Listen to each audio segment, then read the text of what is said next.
হঠাৎ করে কালকে মনটা খারাপ হয়ে গেছিলো, কিছু ভালো লাগতেছিল না, কেন জানে মনে হচ্ছিল আমার কিছু শপিং টপিং করতে পারলে মনটা ভালো হয়ে যাবে। সো আমি ডিরেক্ট চলে গেলাম শহরে 4টা ট্রেনে আমার ভাইয়ার কাছে। ভাইয়াকে বললাম কার্ডটা দাও, আমি টাকা তুলবো। সো ভাইয়া কার্ডটা দিয়ে দিল, আমি আর আমার ভাবি মিলে টাকা তুললাম। টাকা তুলে সোজা রিক্সায় করে নিউ মার্কেটে চলে গেলাম। আমার কিন্তু রিক্সায় চড়তে প্রচুর ভালো লাগে, তাও আবার সাথে যদি প্রিয় মানুষ থাকলে আরও কিছু ভালো লাগতো।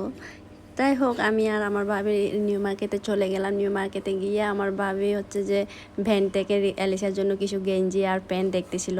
আমার ভাবি সব সময় বেশিরভাগই ভ্যান থেকে কাপড় চোপড় নিতে পছন্দ করে। তারপর আমরা হকারিতে গেলাম। হকারিতে গিয়ে হচ্ছে যে ভাবির জন্য একটা ক্যাপ নিলাম, ভাবির মাথায় যেহেতু চুল নাই। তারপর আমি একটা শোরুমে গেলাম। শোরুমে গিয়ে আমার জন্য একটা জুতা দেখলাম। জুতাটা পিঙ্ক কালারের ছিল। আপনারা দেখেন আমাকে কীরকম লাগতেছে। আমি আসলে এই জুতাটাই নিয়েছিলাম কালকে এই দোকান থেকে। ওরা বলতেছে আমাদের দোকানটা একটু ভিডিও করে নিয়ে যান, দেখাইয়েন। তো ওদের দোকান দেখাইলাম। তারপর আমি কসমেটিক্স থেকে কিছু নিলাম। বৃষ্টি হচ্ছিল দেখে একটা ছাতাও নিয়েছিলাম। তারপর আমি সোজা ক্যাম্পাসে চলে আসলাম। ভাত খেয়ে ঘুমিয়ে গেলাম তেমন।